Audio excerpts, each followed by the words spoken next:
ब्रह्मा जी बोले, हे मुनि, इस प्रकार शिवजी के साथ विहार करके देवी सती काम से संतुष्ट हो गईं और उनके मन में वैराग्य उत्पन्न होने लगा। एक दिन की बात है, देवी सती एकांत में भगवान शिव के पास गईं। उन्होंने भक्तिभाव से भगवान शिव को प्रणाम किया और दोनों हाथ जोड़कर उनके सामने खड़ी हो गईं। भगवान शिव को प्रसन्नचित्त देखकर दक्षकुमारी सती विनयपूर्वक कहने लगीं। सती बोली, हे देवों के देव, हे महादेव, हे करुणासागर, हे प्रभो, हे दीनों का उद्धार करने वाले, हे महायोगी, मुझ पर कृपा कीजिए।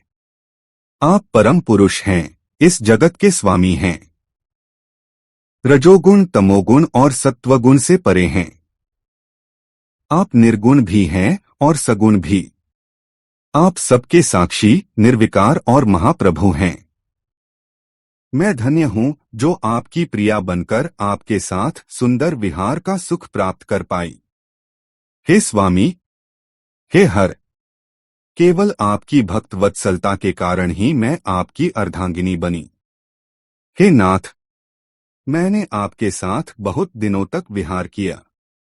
हे महेशान, इससे मैं संतुष्ट हो गई हूँ। अब मेरा मन इस संसार के भोगों से हट गया है। हे देवेश, अब मैं उस परम तत्व का ज्ञान प्राप्त करना चाहती हूँ जो परम सुख देने वाला है।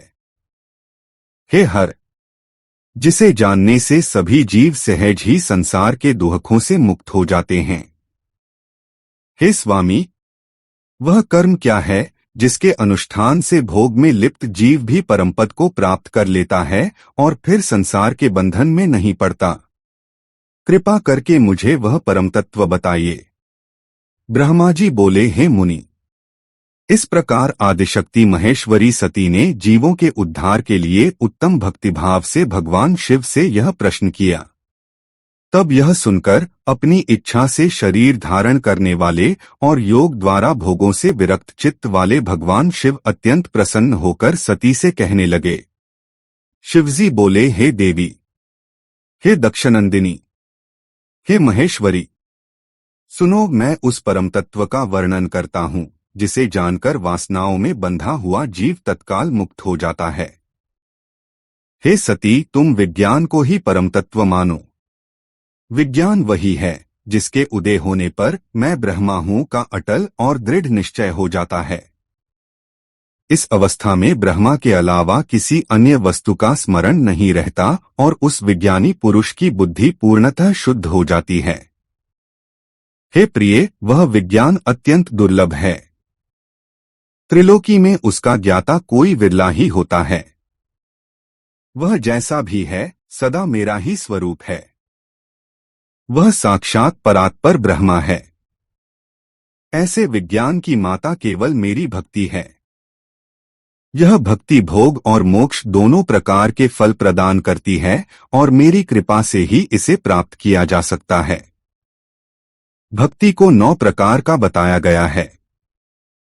हे सती, भक्ति और ज्ञान में कोई भेद नहीं है। भक्त और ज्ञानी दोनों ही सदा सुखी रहते हैं। लेकिन जो भक्ति के विरोधी हैं, वे विज्ञान की प्राप्ति नहीं कर सकते। हे देवी, मैं सदैव भक्त के अधीन रहता हूँ। भक्ति के प्रभाव से मैं जातिहीन और नीच मनुष्यों के घरों में भी जाने में संकोच नहीं करता। इसमें कोई संदेह नहीं है। हे देवी, भक्ति को 2 प्रकार का बताया गया है, सगुण और निर्गुण। जो शास्त्र विधि से प्रेरित वैधि भक्ति और स्वाभाविक भक्ति होती है, वह श्रेष्ठ मानी जाती है। इसके विपरीत जो कामनामूलक भक्ति है, वह निम्नकोटि की कही गई है। सगुण और निर्गुण भक्ति, इन दोनों को नैष्ठिकी और अनैष्ठिकी भक्ति के भेद से भी विभाजित किया गया है। नैष्ठिकी भक्ति को 6 प्रकार का और अनैष्ठिकी को 1 प्रकार का माना गया है। विद्वान पुरुष इन भक्ति प्रकारों को विहिता और अविहिता आदि भेदों में विभाजित करके अनेक रूपों में वर्णित करते हैं। इन विविध प्रकार की भक्तियों के तत्वों का अन्यत्र विस्तार से वर्णन किया गया है। हे प्रिय, मुनियों ने सगुण और निर्गुण भक्ति के 9 अंग बताए हैं। हे दक्षनंदिनी, मैं उन 9 अंगों का वर्णन करता हूँ। तुम प्रेम पूर्वक सुनो। हे देवी, भक्ति के ये 9 अंग हैं: श्रवण सुनना, कीर्तन भगवान का गुणगान स्मरण स्मरण करना, सेवन सेवा करना, दास्य दासभाव, अर्चन पूजन सदा मेरा वंदन नमन करना, सख्य मित्रता भाव और आत्मसमर्पण अपने आप को अर्पित करना। हे शिवे, इन 9 अंगों के अतिरिक्त भक्ति के बहुत से उपांग भी कहे गए हैं। ये सभी भक्ति के पूरक रूप में माने गए हैं। हे देवी, अब तुम ध्यानपूर्वक मेरी भक्ति के 9 अंगों के अलग अलग लक्षण सुनो जो भोग और मोक्ष प्रदान करने वाले हैं। श्रवण वह है जब भक्त स्थिर आसन पर बैठकर तन्मन से मेरी कथा कीर्तन आदि का नित्य सम्मान करते हुए आनंदपूर्वक अपने कानों से उनका रसपान करता है। कीर्तन वह भक्ति है जब भक्त हृदयाकाश में मेरे दिव्य जन्म और कर्मों का चिंतन करते हुए प्रेम पूर्वक अपनी वाणी से उनका उच्च स्वर में गुणगान करता है। स्मरण वह है जब मुझे नित्य महेश्वर मानकर और सदा सर्वत्र व्यापक समझकर संसार में निर्भयता के साथ मेरा ध्यान किया जाए। इसे निर्गुण स्मरण भक्ति कहा गया है। जब अरुणोदय से लेकर शयन तक निर्भय होकर एकाग्रचित्त से मेरे विग्रह की सेवा की जाती है तो उसे सगुण स्मरण भक्ति कहा जाता है। सेवन वह भक्ति है जिसमें भक्त सेव्य इष्टदेव की अनुकूलता का ध्यान रखते हुए हृदय और इंद्रियों से निरंतर सेवा करता है। दास्य वह है जब भक्त स्वयं को प्रभु का दास मानते हुए हृदय में उनके अमृत स्वरूप का भोग करता है और सदा अपने स्वामी के प्रिय कार्यों को संपन्न करता है। अर्चन वह है जब भक्त शास्त्र विधि के अनुसार स्वयं को सदा सेवक मानते हुए मुझ परमात्मा को पाद्य आदि 16 उपचारों के माध्यम से पूजन करता है। वंदन वह है जब वाणी से मंत्रोच्चारण करते हुए और मन से ध्यान करते हुए 8 अंगों से भूमि को स्पर्श करके इष्टदेव को अष्टांग प्रणाम किया जाता है।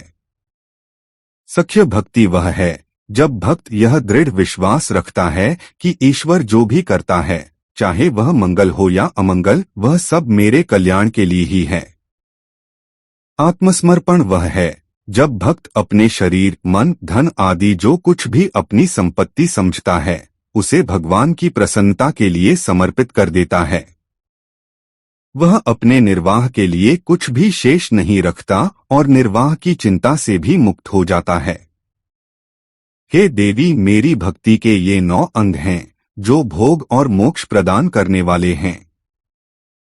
इनसे ज्ञान प्रकट होता है और ये साधन मुझे अत्यंत प्रिय हैं। मेरी भक्ति के अन्य उपांग भी हैं जैसे बिल्व पत्र का सेवन। इन्हें भी ध्यानपूर्वक समझना चाहिए। हे प्रिय, इस प्रकार मेरी सांगोपांग भक्ति सबसे श्रेष्ठ है। यह भक्ति ज्ञान और वैराग्य की जननी है और मुक्ति तो इसकी दासी के समान है। हे देवी, भक्ति सदा सभी कर्मों के फलों को प्रदान करने वाली है। यह भक्ति मुझे सदा तुम्हारी ही तरह प्रिय है। जिसके हृदय में यह भक्ति नित्य और निरंतर वास करती है वह मुझे अत्यंत प्रिय है। हे देवेशी, तीनों लोकों और चारों युगों में भक्ति के समान सुखदायक और कोई मार्ग नहीं है। विशेष रूप से कलियुग में यह और भी अधिक सुखद और सरल है। इसका कारण यह है कि कलियुग में ज्ञान और वैराग्य ग्रहण करने वालों के अभाव में प्रायः अशक्त उत्साहहीन और जर्जर हो जाते हैं। परंतु भक्ति कलियुग और अन्य सभी युगों में भी प्रत्यक्ष फल देने वाली है। भक्ति के प्रभाव से मैं सदा अपने भक्तों के वश में रहता हूँ, इसमें कोई संदेह नहीं है। इस संसार में जो भी भक्तिमान पुरुष है मैं सदा उसकी सहायता करता हूँ और उसके कष्टों को दूर करता हूँ। जो कोई भी भक्त का शत्रु होता है वह मेरे लिए दंडनीय है, इसमें तनिक भी संशय नहीं है। हे देवी, मैं अपने भक्तों का रक्षक हूँ। भक्तों की रक्षा के लिए ही मैंने अपने नेत्रों से उत्पन्न अग्नि के द्वारा स्वयं काल को भी भस्म कर दिया था। भक्तों की रक्षा के लिए ही मैंने पूर्व काल में सूर्य पर भी अत्यधिक क्रोध किया था और त्रिशूल लेकर सूर्य को जीत लिया था। हे देवी, मैंने अपने भक्तों के लिए रावण को, जो कि अपनी सेना सहित था, क्रोधपूर्वक त्याग दिया और उसके प्रति कोई पक्षपात नहीं किया।